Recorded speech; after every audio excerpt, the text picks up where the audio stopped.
Open your mind.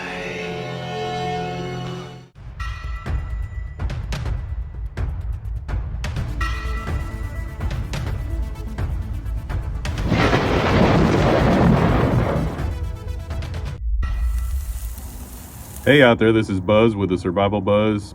So it seems stuff out there is getting pretty spicy at the moment.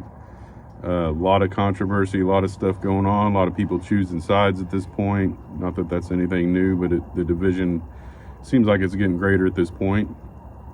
Apparently there was a mass protest, hundreds of people at the Capitol today in D.C. It appears that a lot of people aren't real happy with some of the decisions that good old Uncle Joe's making, even on the left at this point, which kind of makes me wonder where we're headed with all this. And I believe we're supposed to send another $100 billion or something over to Ukraine. Things are getting pretty crazy at this point. And then, of course, there was the explosion that happened in Gaza City at the hospital there that killed, last I heard, over 300 people. So even over there in the Middle East, a lot of the capital cities and places, there's mass protests, which I'm sure far exceed anything we have here, even at the Capitol, even though some people compared it to the thing that happened in January, on the 6th day, which was a joke in itself. So I can only imagine how this was. Apparently, I think it was 3 people were arrested for assaulting a police officer or something like that. So there's a lot of division happening. There's a lot of interesting things happening, because now you have the left leaning away from good old Uncle Joe, as well as the right. A lot of people are fed up on both sides, and I can only imagine the destruction is going to become greater and greater as days go by. So I would say that we've pretty much entered World War III at this point. I'd say the days are numbered on when that actually takes place, but it's starting to look that way. And you have Putin meeting over there in China. A lot of interesting pieces being moved around. So what better time to, focus on being prepared? Do you have everything in line? Because the way things are escalating at this point, there could be riots in the streets. There could be some of the stuff we've seen, a few years ago with the BLMs and all those hate groups and things.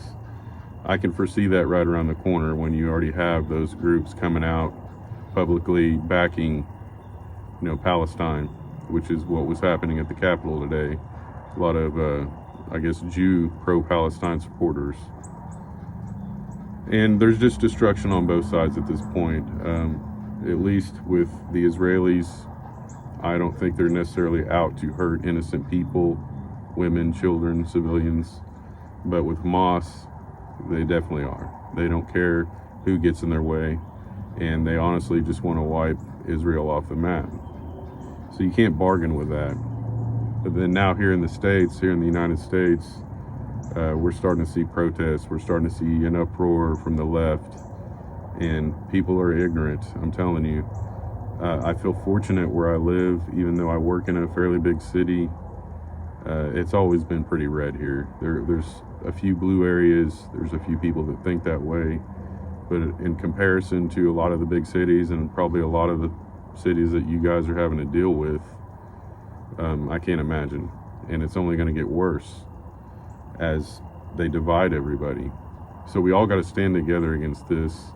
Not that any of us are in support of a war going on, but regardless of how we feel about it, I don't think they asked us about our feelings about it. I'm pretty sure they're going to go through with their plans regardless. Not to mention, all of this just seems planned and plotted out at this point. It's like a big soap opera unfolding right before our eyes. And everybody in this environment that we're in really needs to keep things together. Keep focused.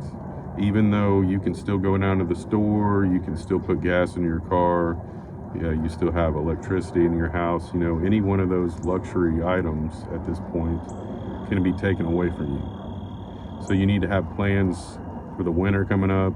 I live in the South. It does get a little chilly here, not too horrible for the most part, but you know, it's not uncommon for us. Like a few years ago, it got down to like -15, -18, something like that. So it does happen. And I'm not putting all my cards on solar. Honestly, I can't afford it. I have a little bit of stuff going on with that, but nothing that I can run heaters and electricity and everything in my house. I'm merely relying on blankets. You know, you can pick up wool blankets real cheap. I think I paid about 20 bucks a piece for mine. Each one of my family members has one, as well as several other blankets. I'm just amazed at some people's houses I go in and they don't have an extra blanket to hand out. You should have multiples and multiples and multiples of that. With winter coming up and everything we're going through, with the Green New Deal and everything as well, you need to have a way to stay warm this winter. You need to have water put back, food put back, a little bit of extra gas at this point put back. I don't know about where you guys are at, but here in Oklahoma, where I'm at, gas is going down. It's way cheaper than it's been in a while, but the way they're talking, the way this war machine keeps escalating, I'm sure that's soon to change. So putting a little bit of fuel back would be a good idea as well. So keep prepping back. Don't worry about the giant world stage that we're dealt with in the news every day. You know, you want to focus on it and know what's going on, but don't be overwhelmed with it, because I have a feeling that changes are going to start progressing faster and faster and faster at this point. So stay prepared. God bless y'all, and I'll catch you on the flip side. Later.